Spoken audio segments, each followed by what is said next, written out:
Кутман күн, кутман кеч. Бүгүнкү биздин 3-сабагыбызга кош келдиңиз. Бүгүн түгөйлөрдүн ортосундагы мамилеге эмоционалдык интеллекттин тийгизген таасири жана эмоционалдык интеллект болгон түгөйлөрдүн мамилесинин узагыраак болгонго салыштырмалуу ортодо ажырашуулар же болбосо түшүнбөстүктөр болбой, бизде кыргыздар айтып коет го, бир жазыкта жатып карып деген. Дал ошол сымал карыганга жеткизе турган бир мүмкүнчүлүктөр ошо эмоционалдык интеллекттин бизге түгөйлөрүбүз менен болгон мамилебизди чыңдоого, бакубат жашоо курууга тийгизген таасирлери жөнүндө сөз кылабыз. Анан ага чейин бул романтикалык мамиле деген, түгөйлөрдүн мамилеси деген эмне, ошону да бир аз түшүндүрүп берем. Анан илимий изилдөөлөр боюнча эмоционалдык интеллекти болго турган үй бүлөлөрдө негизги ошо үй бүлөнүн түгөй менен мамиле кура ала турган адамдын негизги өнөрлөрү кайсы болот, эрежеси кайсы болот, ошолор жөнүндө сөз кылайын. Анан бүгүнкү сабакта өзгөчө артыкчылык мүмкүн болушунча ар бир теориядан алган мисалга өзүбүздүн Арстан экөөбүздүн жеке жашообуздан мисалдарды да айтып бергенге аракет кылайын.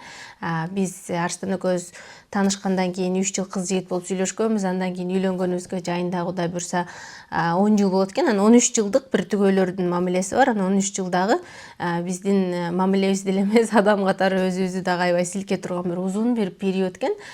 Бир топ нерсе үйрөндүк, бир топ толкундардан өттүк.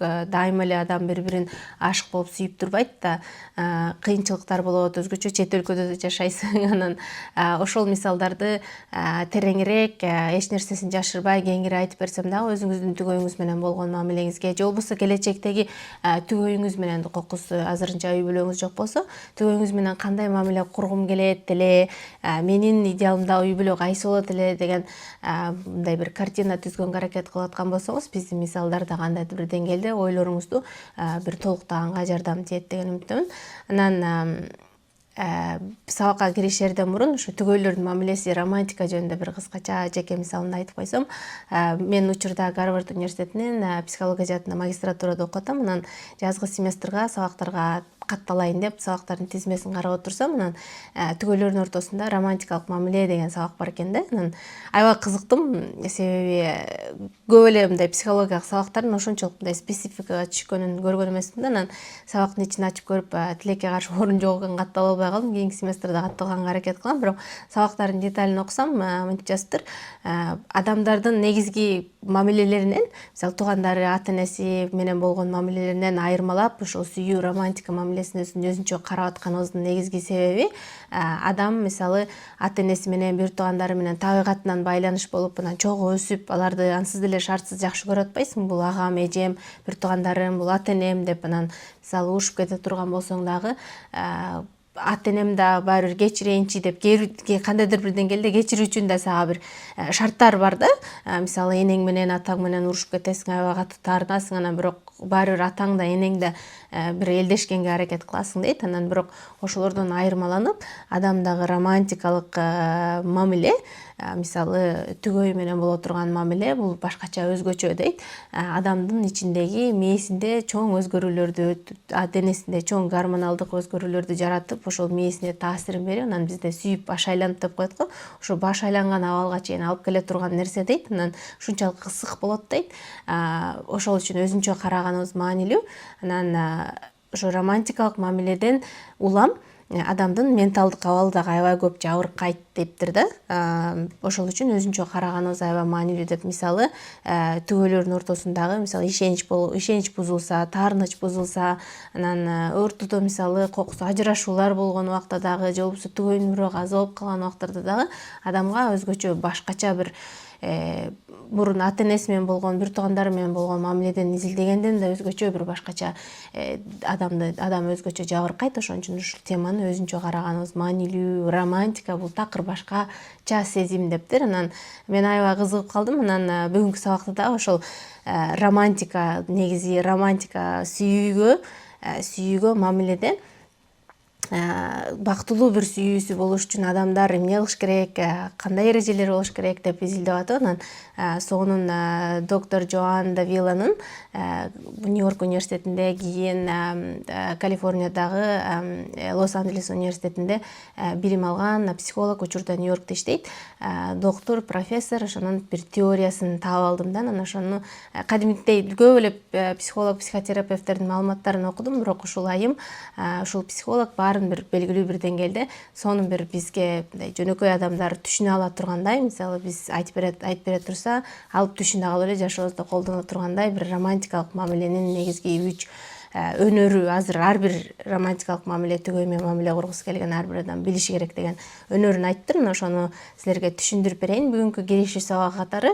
Анан ар биринде өзүбүздүн мисалыбыз менен башкача айтканда колдоп, ошол мисал менен түшүндүрүп бергенге аракет кылам. Доктор Давиланын өзүнүн жасаган илимий изилдөөсүнө терең кирбей эле коелу. Эми илимий изилдөө дегенде ошондо миңдеген адамдарды, жүздөгөн адамдарды, түгөйлөрдү отургузуп, изилдешип, анан мамилелерин карашып, эң көп байкалган кайсы, мисалы ушул жерде адамдарга эң түгөйлөрдү бактылуу кыла турган, мамилелерин түбөлүктүү кыла ала турган кайсы өнөрлөр дегенде, мисалы романтик компетенция деп айтыптыр. Ошо өнөр, билим керек деп тандашып, анан көп ошол негизги бир топ, мисалы 15-20 өнөр деп койсок дагы ошолорду жазып отуруп, анан кайсынысы эң көп кездешкен, эң көп жардам берген деп отуруп, анан изилдеп атышып, үчөөнү тандап алышыптыр. Алардын биринчиси инсайт дейт, маалымат, экинчиси mutuality, же болбосо мындай биргелешкендик, же болбосо чогуу жасагандык деген маанини түшүндүрөт. Анан үчүнчүсү болсо эмоцияңды контролдогонду билүү деп айтыптыр. Анан ар бирине өз-өзүнчө токтолоюн. Доктор Давила инсайт деген нерсени, маалымат, инсайт деген сөз азыр Инстаграмда дагы аябай бүт жерде аябай көп колдонулган нерсе го. Анан инсайт деген өзүң тууралуу инсайттарың болгону, анан түгөйүң тууралуу инсайттарың, маалыматтарың болгону дейт. Башкача айтканда, өзүңдү жакшылап тааныганың, анан түгөйүңдү да тааныганың аябай чоң жардам берет дейт. Мисалы жөнөкөй эле бир мисал, түгөйүңүз кечигип келе турган болсо, жолугушууга бул кайда жүрөт, кечигип эмне кылып жүрөт, бирөө менен жолугуп калды деп, мисалы дароо кызганып баштап телефон чалып, же болбосо жаман смсти WhatsApp'тан жазып ийгенден мурун, реакция кылаардан мурун, бул канчанчы жолу кечигип атат, түгөйүм эмнеге кечигип атат кайра, балким бир нерсе болдубу деп мындай анализдеп таанып көргөндө аябай чоң жардам берет дейт да. Бул жөнөкөй эле мисал.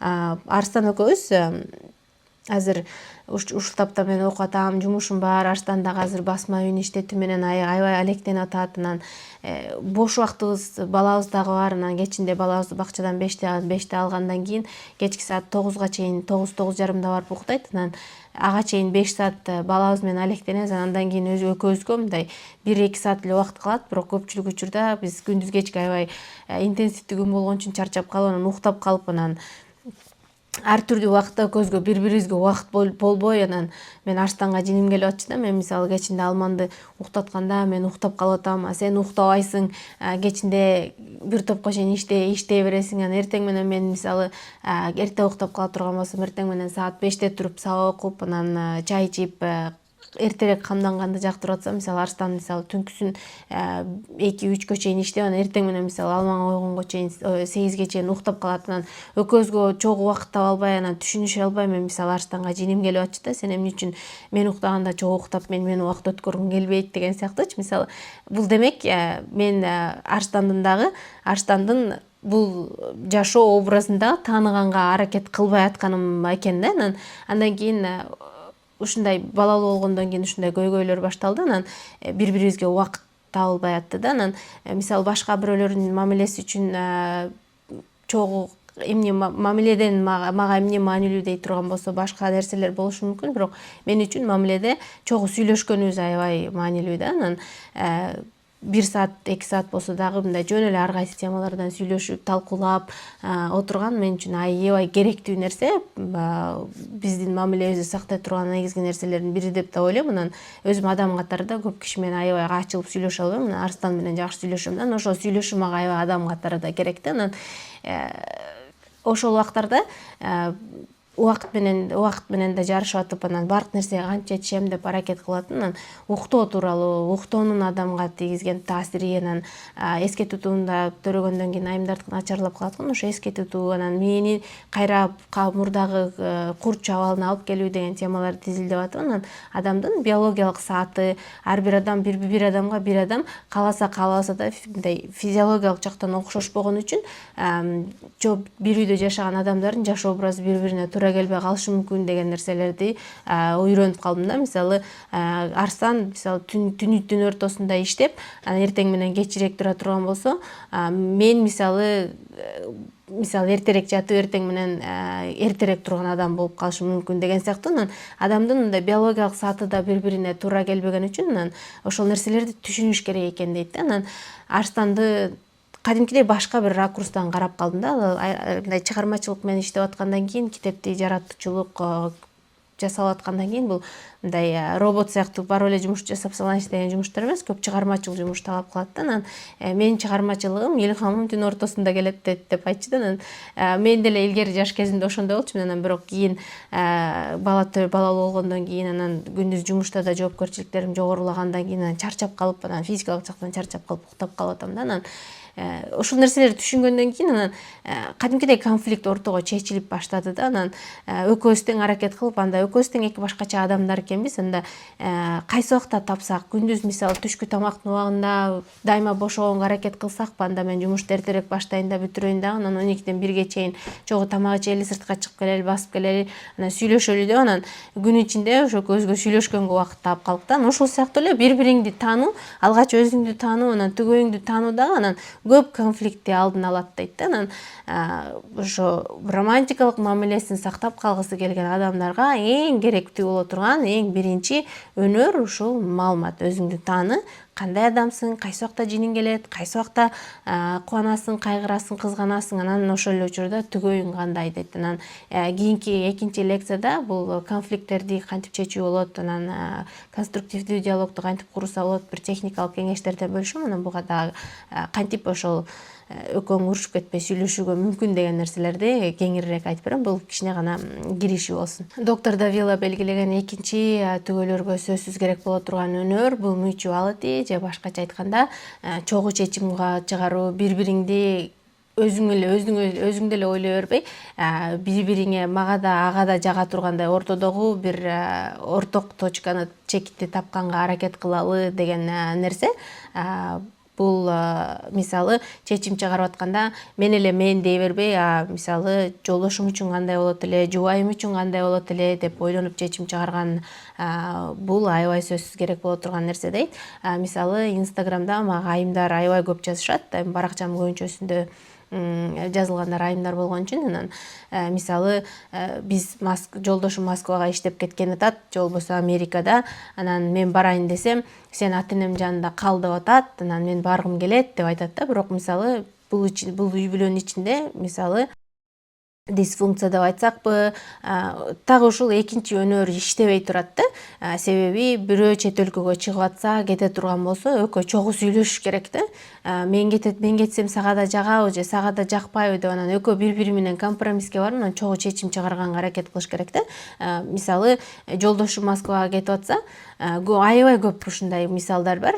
Жолдош өзгөчө сезондук болуп да иштеп келгендер бар экен. Мисалы жазында кетип, анан кышка чейин иштеп келе калгандар дагы бар. Анан жолдошум мисалы 8-9 айга жок болот. Анан мен дагы барайын, мен сени сагынам, балдарыбыз жаныңда болуш керек десем, жок, сен ата-энем жанында кал деп туруп эле калтырып кетет деп айтат да. Анан бул жерде 7-8 ай болгондон кийин ата-энем 6-7 ай өзүнчө жашап турсун, мен алып кетейин, же болбосо анда мен барбай эле коеюн, бул жерден жумуш табайын деген сыяктуу экөө бири-бирине орток бир компромисстерге келбей атат да. Анан ушул сыяктуу эле бул бир жака кетүү, чечүү эле эмес. Мисалы үй сатып аларда, үйгө бир буюм аларда, же да кандай чечимдер болушу мүмкүн, балаңды бир бакчага берерде, мектепке берерде, балам дагы эмне кылат, биз эмне кылабыз, каяка саякаттайбыз деген сыяктуу экөөң чогуу кабыл ала турчу чечимдер болот да. Өзгөчө бул финансылык абал тарабында, мисалы кайсы акчаны каяка коротобуз, кайсы конокко канча беребиз деген нерселерди ошол убактарда экөөңө тең туура келгендей чечим кабыл алуу бул аябай маанилүү дейт. Анан ар бир адам эле өзүн маанилүү сезебиз. Анан ал үй бүлөгө ар бир жасалып аткан эмгек экөөң тең чогуу жасап аткандан кийин, анан бирөөңдү жокко чыгарып, чечимди бирөөң эле чыгара турган болсоң, анда өзүңдү ошол жерде барксыз, маанисиз, сөз эркиндигиң жок, сен сөзүң угулбай турган адам сезе турган болсоң, кадимкидей ошо мамиледен адамдан да көңүлүң калат да. Ошон үчүн кээде байкабай да калышың мүмкүн. Мисалы дайыма өзүңө ылайыктуу эле тамактарды жасай берип, мисалы жолдошуңдан да сурабай калышы мүмкүн, жөнөкөй эле бытовой бир нерселер болушу мүмкүн. Бирок ушундай нерселердин баары бирип отуруп, анан бир күнү чоң көйгөйгө чыгат да. Ошон үчүн мындай экөөңө тең ыктап, экөөңө тең жарай турган нерсе жасаган аябай жакшы да. Биздин жеке мисалдан айтып берсем, биз Истанбулда иштеп атканыбызда Арстан өзүнүн жеке чакан ишин жасап, анан мындай бизнес чөйрөсүнө кирип баштаганда, анан мен ошол убакта Канададан жумуш сунуш алып калып, анан кетели дегенимде, анан Арстан баштаган канча бир жылдан ашык эмгек кылган ишин таштаганга мажбур болуп, анан эгер сенин карьераң үчүн ушул маанилүү боло турган болсо, макул мен барайын деп, анан экөөбүз тең бири-бирибизди колдоп, анан ошондой келип калдык да.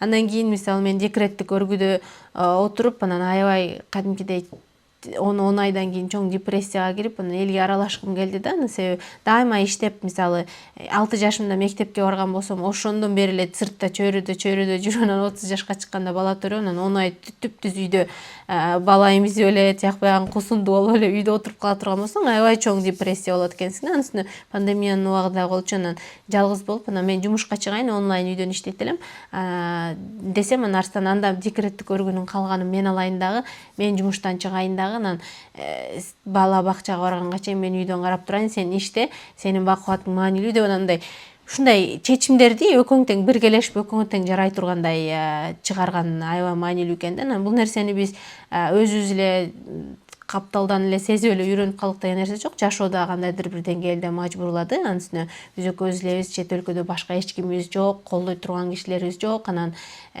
бири-бириңди колдобосоң, экөөңдүн чогуу жашап кетүү ыктымалдуулугуң да өтө аз да, экөөңдүн башка эч кимиң жок. Анан сөзсүз түрдө ар бир жасалган чечимди экөөңгө тең жарай тургандай жасаш керек да. Ошол үчүн азыр кыз жигит болуп сүйлөшүп аткан маалыңар болуп кала турган болсо, араңарда көрүп атсаңар, жигитиңиз менен сүйлөшкөн кызыңыз менен алдыга чечим чыгарган атканда экөөңөр тең жарай тургандай көп эле маселени мүмкүн болушунча ачык эле айтып сүйлөшүп, анан чечимди чогуу чыгарган дагы аябай маанилүү да. Анан кээде биз чечим чыгара албай кала турган убактар болуп кала турган болсо, биз кадимкидей эле дептер ачып эле, дептердин ичине плюс минустар жазып чыгабыз.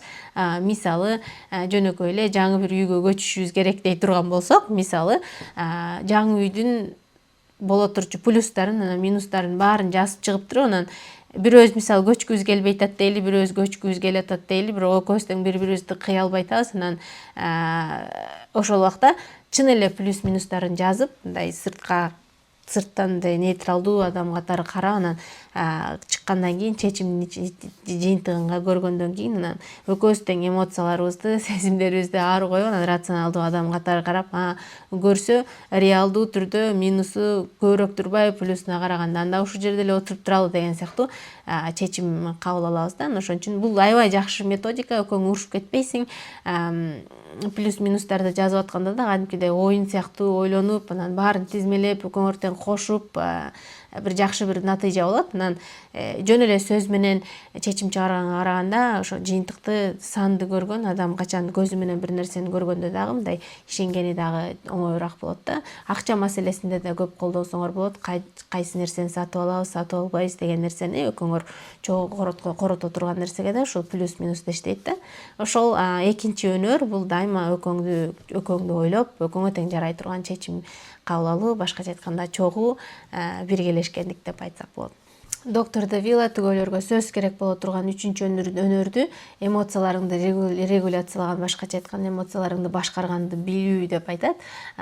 Мисалы айткыңыз келген ойду жиниңиз келип атканда, жиниңиз келип аткан учурда дагы мисалы түгөйүңүздү сөгүп салбай, жемелебей, сенин энең, сенин атаң деген сыяктуу кээ бир мындай бир жөн эле жиниң келип аткан аз келгенсип, анан оозуңдан чыккан сөздөрүң дагы аябай ортодогу мамилени дагы суутуп ийе тургандай абалга келген учурлар болот го. Ошондой убакта да жиним келип атканда да, айтып атканда да, кийинки жиним келгенде ушул нерселерди, ушул сөздөрдү колдонбоюнчу, ушинтип ийбейинчи, балким колумда чыным бар болсо алып жерге чагып ийбейинчи деген сыяктуу мындай жиниңизди дагы, эмоцияларды дагы мындай кармаганды үйрөнүү, бул албетте бул практика талап кылат, бирок ошол нерселерди башкара алганды билген түгөйлөрдүн мамилеси дагы бир топко узакка, анан бакубат болот деп айтат доктор Давила. Биз деле Instagram баракчама көрдүңөрдү билбейм, бирок жакында эле сурамжылоо уюштурдум эле. Мага айымдардан аябай көп жазат. Түгөйүм мени сөгөт, түгөйүм мени урушат, анан менин жүрөгүм аябай ооруп калат деп. Анан сурамжылоо уюштуруп сизди түгөйүңүз эмне деп сөгөт десем, эми жүздөгөн каттар, ошо тарыхчамда 10 миңден ашык киши көрүптүр. Анан келген жүздөгөн каттарды сиз элестетиңиз. Ушундай оор сөздөрдү айтып сөккөндөн дагы, мындай кадимки уят сөздөрдү айтып сөккөндөн дагы жекесине жетип, сен мээң иштебейт, сен акылсызсың, сен барксызсың, анан сен энең мындай, атаң мындай деген сыяктуу аябай мындай жүрөктө кала турчу сөздөрдү дагы айтылат экен да. Анан көпчүлүк учурда ушундай сөгүп аткан адам, кыйкырып атканда жаман сөздөрдү айткан адам өзүнүн эмоцияларын башкара албаган үчүн, ошо эмоцияларын кадимкидей мындай адам түшүнө турган тилге төгүп айтып бере албаган үчүн ошондой мээсине эмне келе калса, эмне жаман нерсе келе калса, ошону колдонот да. Бул илимий жактан изилденген, канча сөгүнгөн жини келген адамдарды изилдеген лабораториялар бар. Анан ошол жерде изилдешип көрсө, эмоциясын кадимкидей сөз менен интерпретация кыла албаган киши, мен сага жана ушинтип айтсам сен ушинтип айтпадыңбы деген сөздү айта албай калып, энеңди атаңды дебеген абалды айтып атам да. Бирок түшүндүрүп айтпаганы үчүн, ошол сөгүнгөн сөздөрдү айткан үчүн анан көпчүлүк учурда айымдарга каршы колдонулат. Айымдар да бар экен, тескерисинче мен жолдошумду сөгөм дегенчи. Анан мен аябай таң калдым, бирок көп экен. Мен тескерисинче азыр ушул сиздин бөлүшүңүздү көрүп алып мен уялдым деген деп айымдар да жазышты. Жолдошумду сөгөм, мындан кийин сөкпөгөнгө аракет кылайын. Сен кызсың да, аялсың да, уят деп эле айтып калат, бирок таарынып да калат окшойт. Мени эгер сөгө турган болсо, мен таарынып калмакмын деп анан ошону башкача ракурстан да караганга мүмкүнчүлүктөрү болду да. Анан бул сөгүү, жаман сөздөрдү айтуу деген эле бир эле нерсе. Анан бирок эмоцияң аябай оргуштап турган кезде, башкара албай аткан кезде, мисалы сен ошо конфликтти ошондой чече албай үйдө кыйкырык өкүрүк жасап атканыңды анан балдарыңдын көргөнү да кандай нерсе. Анан ошол үчүн мүмкүн болушунча ошо эмоционалдык интеллекттин үстүнөн иштеп, эмоцияларыңды таанып, кайсы убакта жиним келет, кайсы убакта кызганам, кайсы убакта аябай кубанып, ашыкча кубанып кетем дагы, анан эдиреңдеп кетип барып акчамдын баарын чачып ийем деген сыяктуу нерсенин баарын таанып, анан мүмкүн болуша эмоциялардын позитивдүү эмоциялар дагы, негативдүү эмоциялар да деп сүйлөшмөдүк белек. Ошол нерселерди башкарганды үйрөнөйүн деп анан алдын ала аракет кылып баштоо. Эмоционалдык регуляция деген, эмоцияларыңды башкаруу деген нерсе бир күндүк нерсе эмес, аябай көп практика талап кылынат. Мисалы жөн эле мындай урушуп аткан убакта дайыма ушул сөздү айтып ийем дей турган бир мисалыңар бар болсо, ошол нерсени мүмкүн болушунча аябай жиниңиз келип аткан убакта да эми мындан кийин айтпайм деп анан өзүңүздү мындай тарбиялаганга аракет кылсаңар, кадимкидей жеңилдеп каласыңар. Доктор Давиланын белгилеген түгөйлөрдүн сөзсүз билүүсү керек боло турган негизги 3 өнөр деп айтылды. Анан бирок дагы башка өнөрлөр боло турган болсо дагы ал нерселерди дагы биздин кыргыздардын сөзү менен, мисалы бири-бириңди сый урмат, сыйла анан деген сыяктуу дагы кошумча албетте өнөрлөрдү кошо берсек болот. Бирок негизги психология дүйнөсүнө азыр таанылып калган негизги ушул 3 өнөр, англисче айтканда competence же болбосо skill деп айтып жүрүшөт. Биз сөзсүз билип алышыбыз керек боло турган нерсе болуп калды. Анан муну түгөйлөрдүн мамилеси менен эле эмес, башка мамилелерге дагы колдонуп көрсөңүз болот. Ошол эле балаңыз менен, ошол эле кесиптешиңиз менен, ата-энеңиз менен. Мисалы биздин балабыз азыр 3 жашта. Азыр ушул илимий изилдөөлөрдү окуп отуруп, анан доктор Давиланын эмгектерин карап отуруп, анан ушул нерсе так эле мен балам менен да колдонсом болот турбайбы деп анан бул бир бардыгына жарай турчу бир жакшы бир эреже. Бирок түгөйүңүз менен биринчи жаныңызда дайыма 24 саат боло турган адам, түгөйүңүз менен практика кылып көнүп алсаңыз, анан башка адамдарга, сырттагы чөйрөлөргө да колдонгонго мүмкүнчүлүк болот деп ойлойм. Бул биздин киришүү сабагыбыз болду. Анан киришүү сабагыбызды жыйынтыктап атып, анан сизге бир 5 мүнөттүк тапшырма берем. Бул видеону көргөндөн кийин мүмкүн болушунча бир өзүңүзгө 15-20 мүнөт болсо дагы убакыт бөлүп, анан жооп жазып, же болбосо ойлонуп көрүңүз.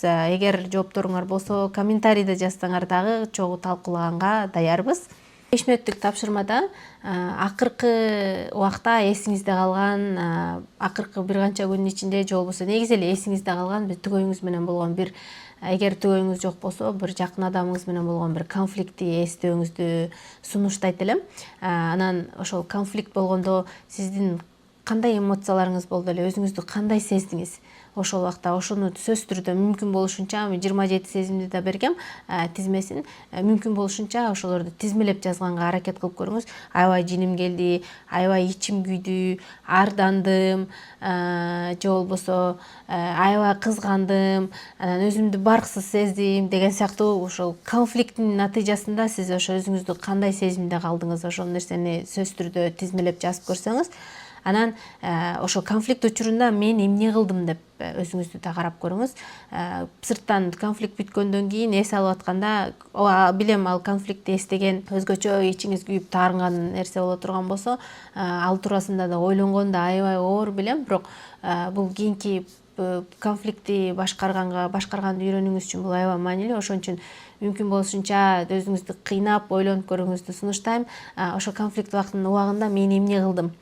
Ыйлап калдымбы, оюмду айта албай, же болбосо урушосо эле урушуп сөгүп ийдимби, же кыйкырып салдымбы, же конфликт башталар менен эшикти тарс жаап чыгып качып кеттимби, урушкум келбей, же болбосо дароо бара калып жанымдагы адамдарга карачы деп айтып ийдимби, мисалы апаңызга чалып айттыңызбы, досуңузга чалып айттыңызбы, же мындай ошол конфликт болгон учурда элестетип көрсөңүз, сиздин реакцияңыз эмне болду эле? Ошону дагы жазыңыз мүмкүн болушунча. Муну кагазга жазып аткан болсоңуз, эч кимге көргөзбөй эле койсоңуз болот. Бул сиздин жөн гана биздин окуяны анализдөөңүз үчүн практикаңыз. Ошон үчүн мүмкүн болушунча эркин жазууңузду сунуштайм.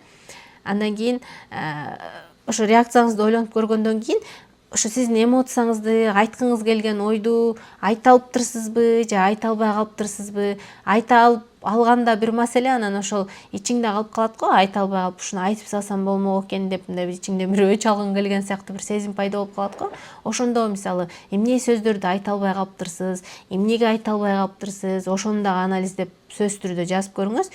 Андан кийин биринчи конфликт эмне үчүн болду эле, конфликттин убагында кандай эмоцияларда болдум, анан мен кандай реакция кылдым, анан ойлорумдун баарын айта алыптырмынбы, өзүмдү кандай сезип атам, мүмкүн болушунча түшүндүрүп айтыптырмынбы деп, мисалы мени таарынтып атасың ушул жерден, мен аябай ичим күйүп атат, азыр мени ушул жерден мисалы басмырлап атасың деген сыяктуу мүмкүн болушунча оюңузду айта алыптырсызбы, ошого карагандан кийин анан анализдеп көрдүңүз да.